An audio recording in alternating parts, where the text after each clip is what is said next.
Lumagpas na yata sa 1 minuto na hawak ni Muhammad ang kamay ni Samantha. Napansin na ito ni Samantha, pero parang ayaw din naman niyang bitawan ng kaharap na lalaki ang kanyang kamay. Parang sa sandaling iyon, gusto niya lang tumayo doon sa same spot na iyon at titigan si Muhammad habang hawak nito ang kanyang kamay. Excuse me, I need to get something there. Oh, sorry. Sorry! Magkasabay na nasambit nila Muhammad at Samantha sabay humakbang paurong para bigyan ng daan ang isang customer. Pumunta sa gawing kanan si Samantha habang sa gawing kaliwa naman si Muhammad. Nagkukunwaring may dinadampot si Muhammad pero tinitingnan niya pa rin si Samantha kung saan man ito naroroon. Ayaw alisin ni Muhammad ang kanyang tingin kay Samantha dahil gusto sana niyang lapitan ito muli para kunin ang mobile number nito. Pero nag-alangan siya dahil baka hindi maging maganda ang dating noon. Sa babaeng ngayon lang siya nakita. Pero ayaw naman niya palagpasin ang pagkakataon na makilala ito. Habang nag-iisip ng paraan, biglang nagring ang mobile phone ni Muhammad. Ya Muhammad, where are you? Baba has been looking for you. Ya Allah, I thought I died and saw an angel. What? What are you talking about? What do you mean you died? What angel? There's this woman. I held her hand and it was like magic. I've never felt that feeling before. I think it's love at first sight. You held whose hand? That's the thing. I don't know her. What? Why would you hold a female stranger's hand? I'll tell you when I see you. What I need from you now is to tell me something. Do you think it's okay if I approach her and get her number? Yeah, sure, but why are you doing this? Remember, Baba is all over you because of Miriam. Did you forget about that? Oh, Sarah, why do you always have to ruin moments like this for me? I just want to forget about everything even just for a while. And this girl, I don't know, but when I held her hand, it's like an electric shock that ran through my veins, and it gave me a feeling I can't describe. You know what, forget it. I'll go and approach her to get her number. Buo na ang loob ni Muhammad. Nagdesisyon siyang puntahan sa aisle kung saan huli niyang nakita si Samantha. Pero laking gulat niya nang wala na si Samantha doon. Huh? Ya Allah, please no. Please, let me find her. Tumakbo si Muhammad palabas para habulin si Samantha. Inikot niya ang paligid ng bakhala para tingnan kung saan dako tumungo si Samantha, pero wala siyang nakita. Pumasok ulit siya sa loob ng bakhala para magbakasakaling magtanong sa mga nagtitinda doon kung kilala nila ang babaeng nakita niya kanina. My friend, the girl wearing grey hoodie and a pair of Ray-Ban sunglasses earlier. Do you know her? Do you know which direction she goes after coming here? I see her sometimes, but I don't know her. I don't pay attention on which way she goes after coming here.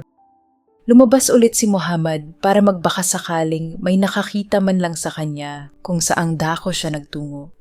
Pero wala din namang taong nakatambay lang sa labas ng bakala na maaring nakakita sa babaeng hinahanap niya na pwede niyang pagtanungan. Napasandal si Muhammad sa may poste, malapit sa bakala at lubhang nalungkot. Ni hindi man lang niya nakuha ang pangalan ng babae. Babalik na lang sana si Muhammad sa kanyang sasakyan nang napansin niyang may CCTV ang bakahala sa corner nito. Muli siyang pumasok sa loob ng bakhala. My friend, you have a CCTV. Is it working? Can I view it? It's really important. Please. Sorry, but I don't have access to the CCTV recording. Arbab has it. Where is he? Does he come here? Do you have his mobile number? Tell me. Naramdaman ng tinderong Indian na nauubos na ang pasensya ni Muhammad, kaya tinawagan nito ang kanyang arbab at ipinakausap kay Muhammad. Unfortunately, hindi pumayag ang may-ari ng bakhala na ma-access ni Muhammad ang recording ng CCTV. Ipinaliwanag nitong may kaukulang batas ang UAE para dito. Kung may krimen lamang ang pwedeng mag-request ng copy ng CCTV recording at ang mga alagad ng batas o relevant judicial authorities lamang ang pwedeng bigyan ng CCTV footage. Dead end. Yan ang pakiramdam ni Muhammad. Paano niya hahanapin ngayon ang babaeng nakita niya sa bakhala? Saan siya magsisimula? ni hindi niya alam ang pangalan at hindi niya din nakunan ng picture para man lang sana maipost niya sa social media at makahingi ng tulong sa netizens na ipagbigay alam kung saan ito pwedeng makita. Lumabas na lamang si Muhammad mula sa bakhala at naglakad patungo sa malapit na public beach along Corniche. Pagdampi ng mga paa niya sa buhangin, sabay siyang napaluhod sa kawalan ng pag-asa. Why me? Why do I have to be in this situation?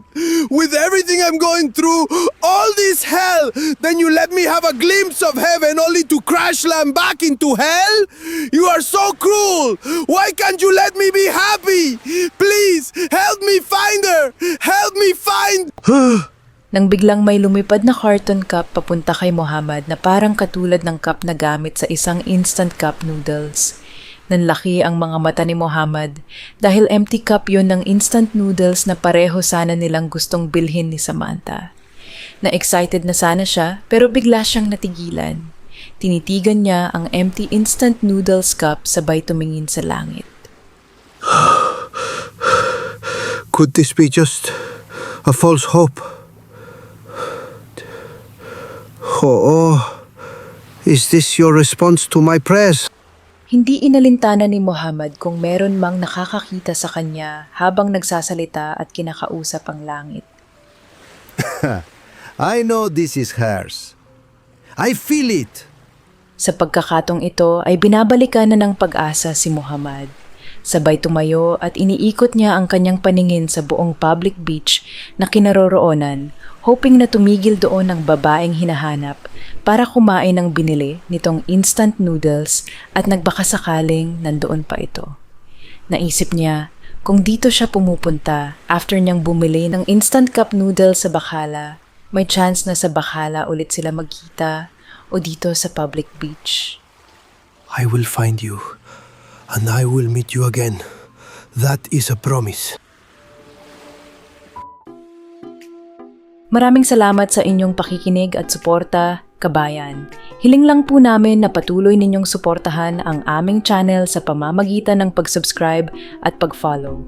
Sa ganitong paraan, makaka-receive kayo ng notification kapag na-upload na namin ang susunod na episode. Dahil dito, patuloy naming maihahatid sa inyo ang mga kwentong pag-ibig na hango sa tunay na buhay. Dito lamang po sa Kwentong Pag-ibig True Stories channel. Hanggang sa muli.